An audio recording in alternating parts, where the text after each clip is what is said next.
YouTube, what's going on, man? Y'all know what it is. We made it. We went through the round of 64. We went through the round of 32. We went through the Sweet 16. We went through the Elite 8. We just finished the Final Four games, and now here we are at the championship game. March Madness is over. You can call it March Sadness if you like, because there was a lot of upsets there. Nobody predicted this championship, but we're here now. So let's get right into it. We're going to start with the reactions from the Final Four games, as we always do, and then we'll get to our pick. So we're starting this thing off with Auburn versus UVA. And first and foremost, yes, that was a double dribble. Yes. And yes, there was a foul on the three-point shot. So before y'all ask them questions, there it is. It was a double dribble, and it was a foul on the three-point shot.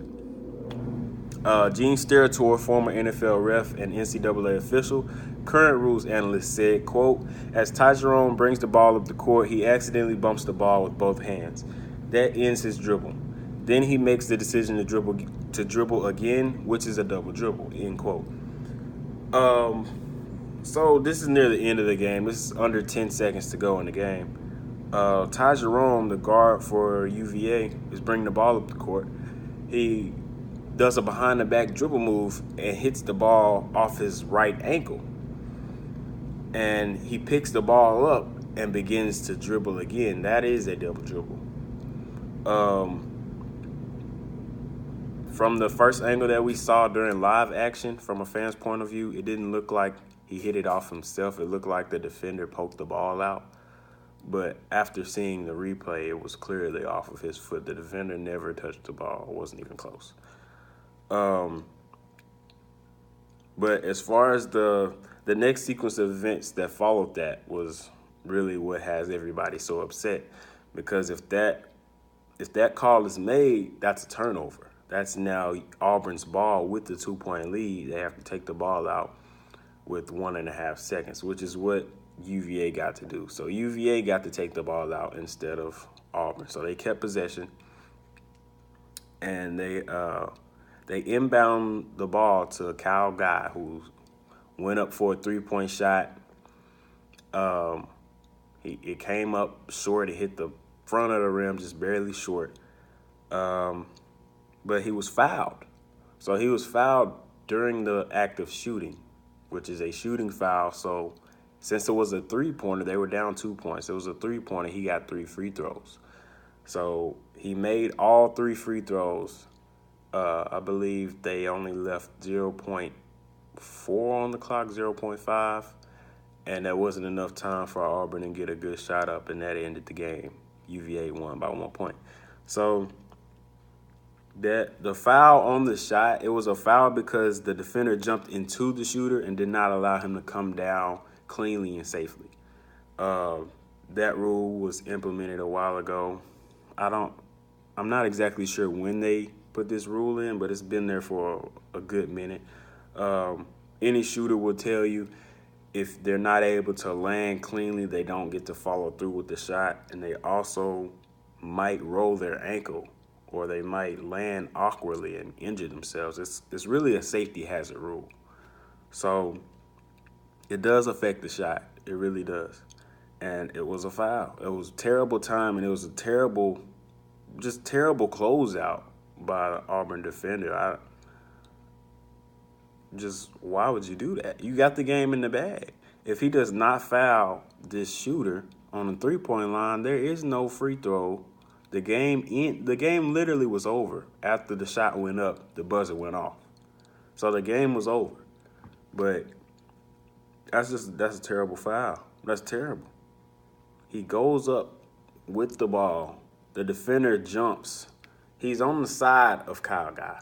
He jumps underneath him. So Kyle Guy's leg kind of goes to the side, and he ends up coming down like this instead of coming straight down. That really ends up affecting the shot, and they made the right call there. Jared Harper missed a key free throw that would have stretched the lead to 3 points instead of 2. So this game could have went into overtime, but nobody's going to talk about the fact that he missed the free throw because everybody's looking at the double dribble miss call and the call on the 3-point line. If he hits that free throw, there's overtime. There's more time to play basketball. So that was huge. But Auburn went 9 for 31 from three. So I told you guys they were going to have to make some contested threes. They did. They just didn't make enough of them. They went 21 for 55 from the field. They only had 5 turnovers. So they played well offensively, seeing as they played the number 1 defense in the country. So they won rebounding 33-31 also. Bryce Brown was 4 for 12 from the field, 4 for 10 from the 3-point line, which is not great. It's not horrible either. He had a key 3 to take the lead with 1 minute and 53 seconds left. That's what had Auburn in the lead in the first place. So that was a huge shot by him. Jared Harper went 4 for 10. He went 2 for 6 from 3. Samir Dowdy with 13 off the bench. That was huge too. Nobody expected that. He averaged about 7 points in the regular season, I believe. So that was huge. They had 9 offensive boards. So it was there for Auburn to win this game. It really was. But they just ultimately came up short. A couple mistakes at the end, the missed free throw and the bad foul on the 3-point line. So we can't blame all of this on the refs missing that double dribble call. We just can't, because there was more to it than that. But as far as UVA goes, I did pick UVA. I told y'all I did pick UVA. They forced Auburn to play their style of basketball. So watching this game, I never felt like Auburn was in control up until the final couple minutes of the game. And I was like, man, this is tough. But I felt like it was UVA's type of game all game. Free throws nearly doomed UVA. They went 6 for 12 from the free throw line. You got to do better. You got to, man. This was a problem for them the game before that, I believe. They had 8 turnovers, but they did have 15 assists, so not too bad. They had 9 blocks. Diakite is a grown man. I don't care what you say. He is not going for it in the paint, man. He had 5 blocks. Diakite is the man, yo. Virginia's big 3 scored 50 out of the 63 points. Ty Jerome scored 21 points. He was 4 from 9 from the 3-point line. DeAndre Hunter went 7 for 11, 14 points. Kyle Guy went 5 for 11, 15 points. So they did most of the work, 50 out of the 63 points. They only played 7 players. I mean, what else? What can you do as a defense if you're Auburn? Like, what can you do? They're scoring all the points. But congratulations to Virginia. This is their first Final Four win. This is also their first championship appearance in school history. So, congratulations, UVA. Moving on to the Texas Tech versus Michigan State game. I got this pick wrong. I picked Michigan State. They came up short.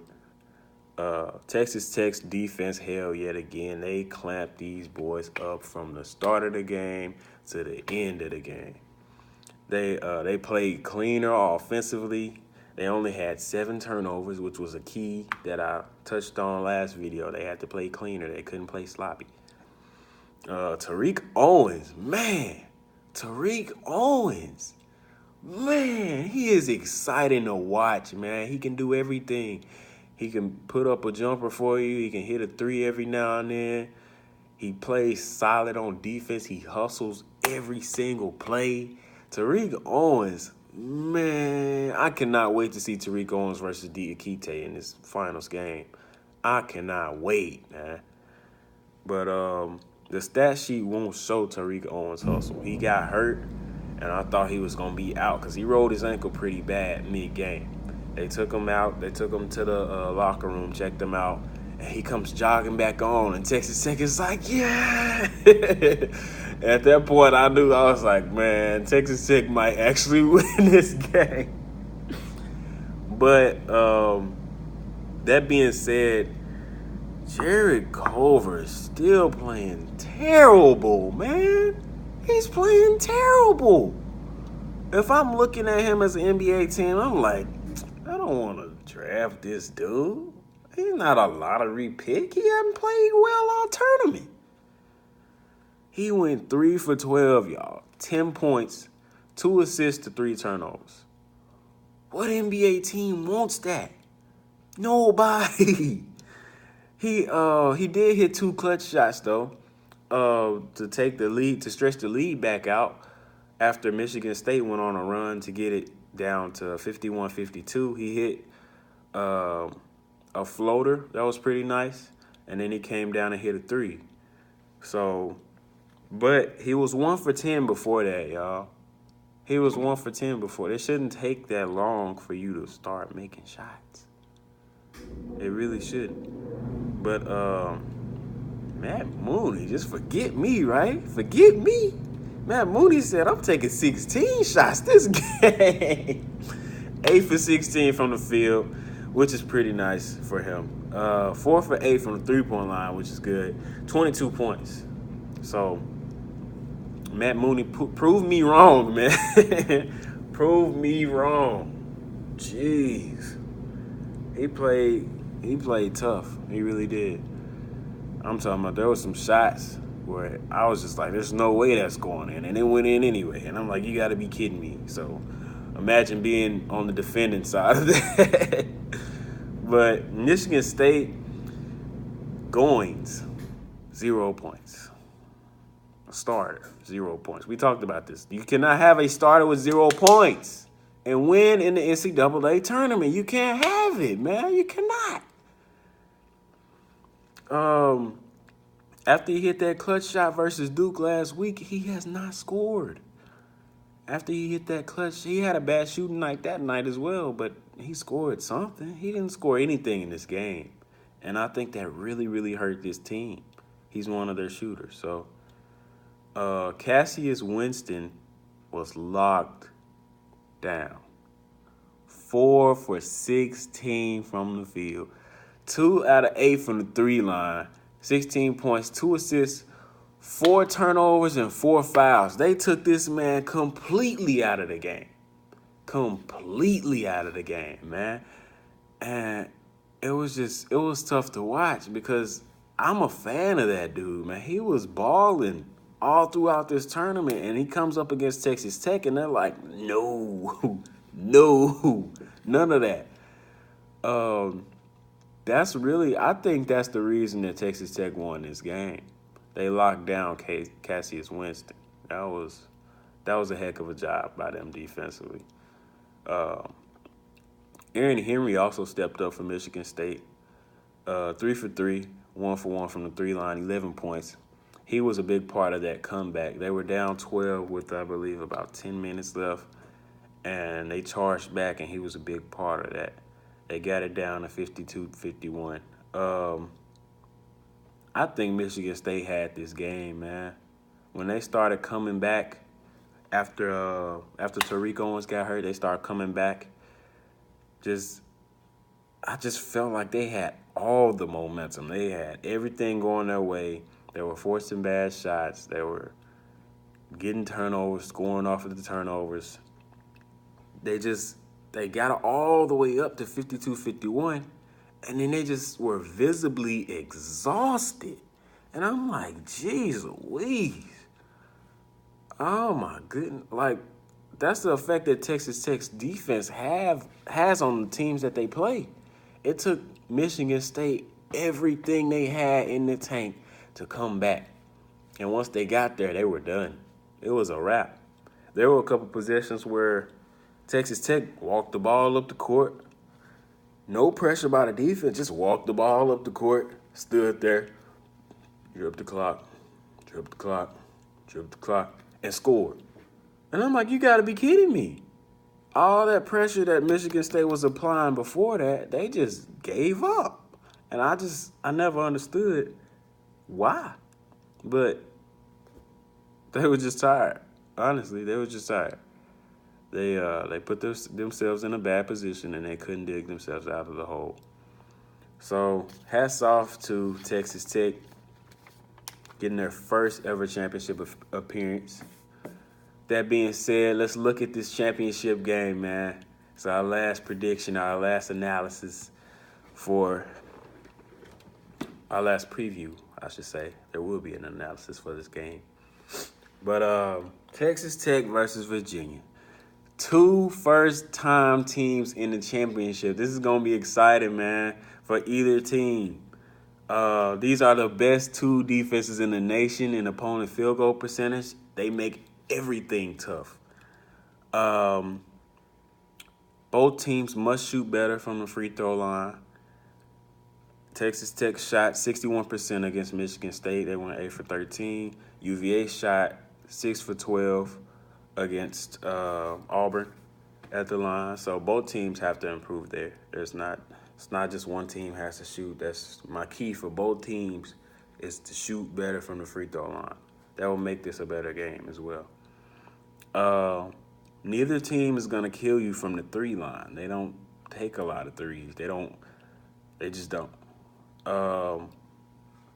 So I think whoever hits more threes in this game is gonna win the championship.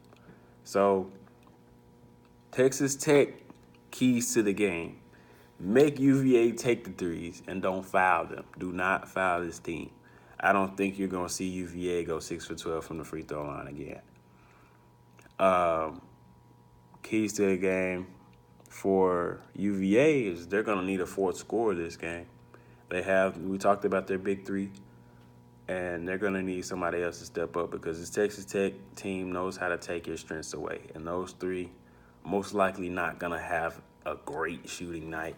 So they're going to need somebody else. They're going to need one more guy to score some points for them this game. They need to score off turnovers. Like I said for Michigan State when they played Texas Tech, they have to score off turnovers. And Texas Tech playing as clean as they did against Michigan State with 7 turnovers, that's key. Because UVA needs to be scoring 10 to 12 off of those 7 turnovers in order to win this game. Texas Tech, just focus on those 3. I think if Texas Tech can focus on those 3, if they can lock those guys down, as well as if they can slow those guys down. I don't believe that those 3 can be locked down per se, but because they play balance. They spread the ball around. Nobody is one key to the offense. Nobody's the driving engine. But in this game, I'm going to have to take UVA because Texas Tech hasn't seen a defense like this. And them playing prior to the Michigan State game, them playing as sloppy as they were, I think Virginia can force turnovers in this game, and I think they're going to score off of those turnovers. I think this is Virginia's year, as much as y'all are going to hate me. But, yeah, this is Virginia's year, man. I think Diakite and them boys, it's something special about this team. Whether it be somehow not getting a call on a double dribble or getting a foul call on a three-point shot, making a key shot at the end of the game against Purdue. Like, they've been through everything. And I think this team is just ready to win. This big 3 that they have, I think them having three players that can score at a high rate, I think that's going to take this team all the way. I think that they're going to pull this victory out. Comment below who you think is going to win the championship. Maybe there's a key that I missed. Put that in the comment. Like, subscribe. Y'all know what's going on, man. It's your boy, Jay.